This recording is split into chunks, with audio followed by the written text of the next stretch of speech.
ఓం నమః శివాయ. ఓం నమో నారాయణాయ. ఓం శ్రీ కర్మ నరదృష్టి నివారణ కాల భైరవాయ నమో నమః. ఓం సూర్య అరిష్టేతు సంప్రాప్తే సూర్య పూజాంచ కారయేత్ సూర్యధ్యానం ప్రవక్ష్యామి ఆత్మదోషపీడోప ఉపశాంతయే. హరి ఓం.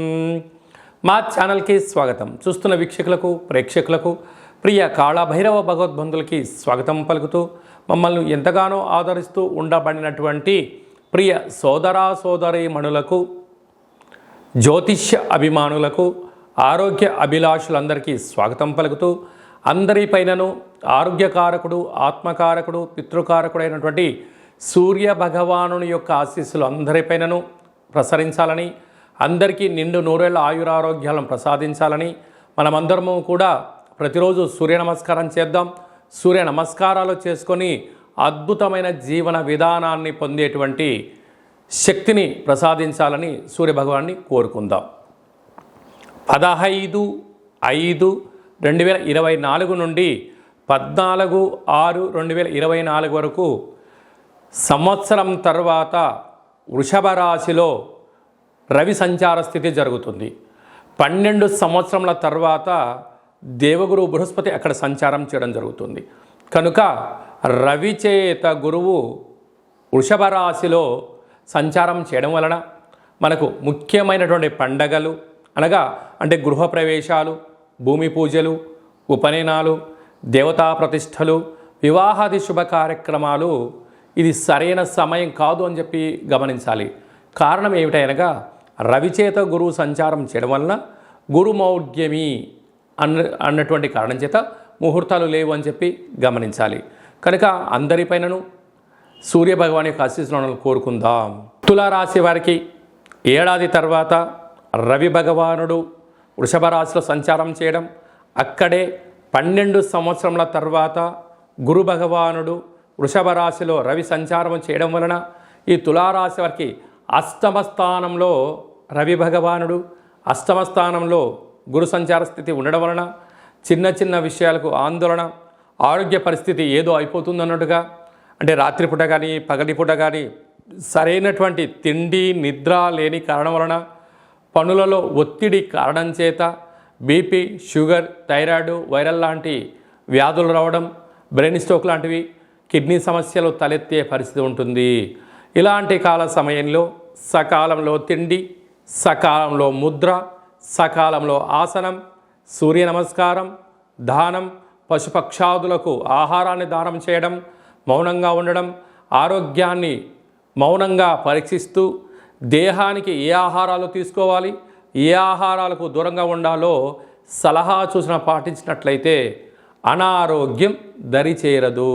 కనుక కాలానుకూలంగా ఆహారాన్ని స్వీకరించడం, వీలైనంతవరకు సాత్విక ఆహారం, సులువుగా అరిగేట ఆహారం స్వీకరించడం, పగటి కాలంలో సంపూర్ణంగా తినడం, సూర్యాస్తమయం ముందే భోజనం చేయడం, సూర్యాస్తమయం తదనంతరము రాగి జావ లాంటివి పలుచటి పదార్థాలు, పండ్లు, పాలు, కూరగాయలతో కూడిన ఆహారాన్ని స్వీకరించడం వలన అనారోగ్యం దరి చేరదు అని చెప్పి గుర్తుపెట్టుకోగలగాలి. ఇలాంటి కాల సమయంలో వాహన ప్రమాదాలు కానీ, జలగండాలు కానీ, యంత్రాలతో ఆయుధాలతో ఇబ్బంది వచ్చే పరిస్థితి ఉంటుంది. కనుక పంచభూతాలతో దయచేసి చెలగాటమాడవద్దు. మీ జన్మ నక్షత్రం రోజున పూర్ణిమ అమావాస్య తిథుల యందున దూరావాయు జల ప్రయాణాలు పెట్టుకోవద్దు. ఇలాంటి కాల సమయంలో తెల్లటి విభూదిని తులాభారంగా చేసుకొని ఆ విభూదిని మహాదేవుడికి రుద్రాభిషేకం చేసినట్లయితే మృత్యు అపమృత్యు దోషం తొలగిపోతుందని చెప్పి గమనించాలి. ఇంకొంచెం శక్తి కలిగింది ఆ యొక్క గోధుమలను తులాభారం చేసుకొని పక్షులకు, పావురాలకు, జలరాశులకు, గోమాతకు సమర్పించినట్లయితే ఐశ్వర్యం, ఆనందం, యోగం మీ సొంతమవుతుందని చెప్పి గమనించాలి. సూర్యభగవానుడు ఏడాది తర్వాత వృషభ రాశిలో సంచారం చేసినప్పుడు సూర్యుడి యొక్క ఆశీస్సులు మనం పొందడానికి మనం ఏం చేయగలగాలి అన్నట్లయితే ప్రతిరోజు మనము సూర్యోదయపు మునుపురోమే నిద్రలేవడం, ప్రతి ఆదివారం పూట ఉదయం 6 గంటల నుండి 7 గంటల వరకు రవిహోర జరుగుతూ ఉంటుంది. కనుక వీలైనంత వరకు సూర్య నమస్కారాలు, నదీ స్నానాలు, సూర్యభగవానునికి అర్ఘ్యం వదిలిపెట్టడము, సూర్య గాయత్రి మంత్రాన్ని జపింప చేసుకోవడం వలన ఆయురారోగ్యాలు ప్రసాదించడం జరుగుతుంది. అలాగనే గోధుమలతో కూడుకున్న ఆహారాలను సూర్యభగవానికి నైవేద్యంగా ఏర్పాటు చేయడం, చీమలకు, పశుపక్షాదులకు, వీలైతే గోమాతకు, లేకపోతే బ్రాహ్మణుడికి దానం చేయడం, గోధుమలతో మహాదేవుడికి రుద్రాభిషేకం చేయడము, ఈ యొక్క గోధుమలను బ్రాహ్మణుడికి దానం ఇవ్వడం వలన ఆయురారోగ్య స్థితి కలుగుతుంది అని చెప్పి గమనించాలి. ఇంకనూ మనం విజయం సాధించగలగాలి అన్నట్లయితే ప్రతిరోజు మనము సూర్య నమస్కారం చేసిన తదనంతరము ఒక సింధూరం బొట్టును లలాటం అంటే బొట్టు పెట్టుకోవడం, అలాగనే పడుకునేటువంటి రూమ్లో లేకుంటే ఆఫీస్లో కానీ ఒక ఎర్రటి బల్బును వెలిగించడం, ఎర్రటి పెన్నుతో వ్రాయడం, ఎరుపు పుష్పాలతో భగవంతుడికి అర్చన చేయడం వల్ల ఆయురారోగ్యాలు కలుగుతాయి. అలాగా వీలున్నప్పుడల్లా కూడా ఓం హ్రాం హ్రీం హ్రౌం సహ సూర్యాయ నమః అనే మంత్రాన్ని ఉచ్చరింపచేయడం వల్ల ఆయురారోగ్యాలు కలుగుతాయి. సూర్య భగవాను నుండి మనకు వచ్చేటువంటి ఉచితంగా వచ్చేటువంటి డి విటమిన్ శక్తి కూడా మనకు కలుగుతుంది. మంత్రం వలన ప్రశాంతత, ప్రశాంతత వలన ఆరోగ్యము, ఆరోగ్యం వలన మనశ్శాంతి, మనశ్శాంతి వలన మనం తిన్నటువంటి ఆహారము ఒంటికి పట్టడం, మంచి సకాలంలో నిద్ర, సకాలంలో ఆసనాలు వేయడం వల్ల ఆరోగ్య పరిస్థితి అద్భుతంగా ఉంటుందని చెప్పి గమనించాలి. ఇంకనూ మనం విజయం సాధించగలగాలి అన్నట్లయితే ఈ యొక్క పాత్ర కంచు పాత్ర అంటారు. అనగా కాళభైరవ స్వామి వారి యొక్క స్వర్ణ ఆకర్షణ, కర్మ నివారణ, అక్షయ పాత్ర అంటారు. ఈ యొక్క పాత్రలో 12 రాసులను అచ్చు వేయడం జరుగుతుంటుంది.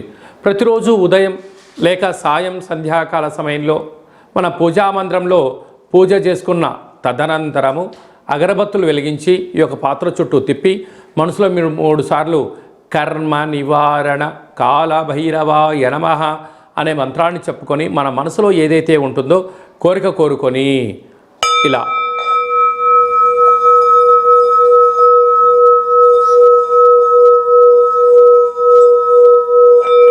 శబ్ద తరంగాలను సృష్టించడం వలన మనిషి జీవితంలో ప్రశాంతత, ఆనందం, ఆరోగ్యం, ఐశ్వర్యం మన సొంతమవుతుందని చెప్పి గమనించగలగాలి. కనుక మనకు ఎన్ని కోట్ల సంపద ఉన్నా మనశ్శాంతి, ఆరోగ్యమే ఐశ్వర్యం, ఆరోగ్యమే మహాభాగ్యము. కనుక ఈ శబ్ద తరంగాల వలన మనకు ఇవన్నీ కూడా తృప్తిని, ఐశ్వర్యాన్ని, ఆనందాన్ని ఇస్తుందని చెప్పి గమనించాలి. కనుక ఇంట్లో ఎవరు కూడా కీచులాడుకోకుండా, గొడవ పడకుండా ప్రశాంతంగా ఉండే శక్తి ఈ శబ్ద తరంగాల ద్వారా ఉంటుందని చెప్పి గమనించాలి.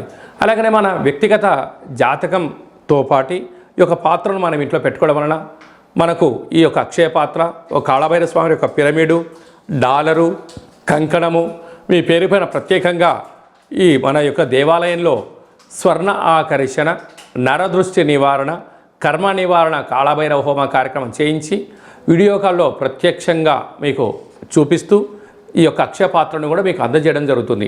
ఆసక్తి గలవారు ఈ కింది నెంబర్ సంప్రదించి స్వర్ణాకర్షణ కాళభైరవ స్వామి యొక్క అక్షయ పాత్రను మీ సొంతం చేసుకోగలరు. అలాగే మీ వ్యక్తిగత జాతకం తెలుసుకోవాలనుకుంటున్నారా?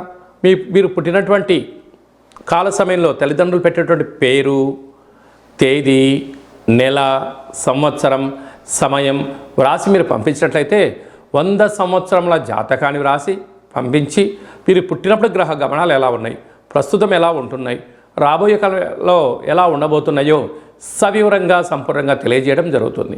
అలాగే చాలామందికి పుట్టినటువంటి కాల సమయంలో డేటా ఆఫ్ బర్త్లు లేనటువంటి కారణం వలన పేరు యొక్క మొదటి అక్షరాన్ని అనుసరిస్తూ రాశిని తెలియచేస్తూ రమణ శాస్త్రం ద్వారా అనగా గవ్వళ ద్వారా కాళభైరవ ఉపాసన చేత భూత, భవిష్యత్, వర్తమానాన్ని మీకు తెలియజేయడం జరుగుతుంది. ఆధ్యాత్మిక సలహాలు, సూచనలు ఇవ్వడం జరుగుతుంది.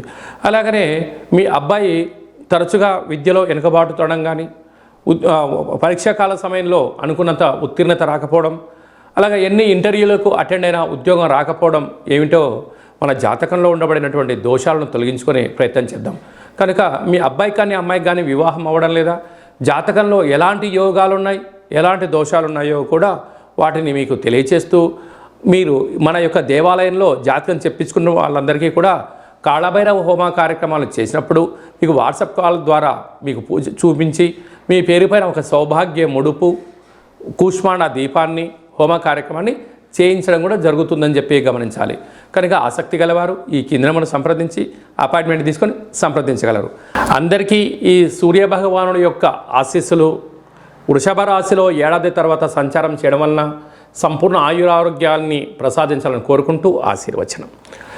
ఓం శతమానం భవతి శతాయు పురుష సతేంద్రియ ఆయుష్యేవేంద్రియే ప్రతిష్టతి ధనం ధాన్యం బహుపుత్రలాభం శత సంవత్సరం దీర్ఘమాయు. సర్వే జనా సుఖినో భవంతు, లోకా సమస్తా సుఖినో భవంతు. సర్వం సూర్యనారాయణార్పణమస్తు. హరి ఓం. ఈ వీడియో మీకు నచ్చినట్టయితే లైక్ చేయండి, షేర్ చేయండి, మా ఛానల్ సబ్స్క్రైబ్ చేయండి. మేము చేస్తున్న ఆధ్యాత్మికమైన వీడియోలు మీకు ముందస్తుగా నోటిఫికేషన్ రావాలన్నట్టయితే గంట సింబల్ ప్రెస్ చేయండి. పైన ఆల్ అనే బటన్ కూడా తెలియచేయండి. హిందూ ధర్మాన్ని కాపాడండి.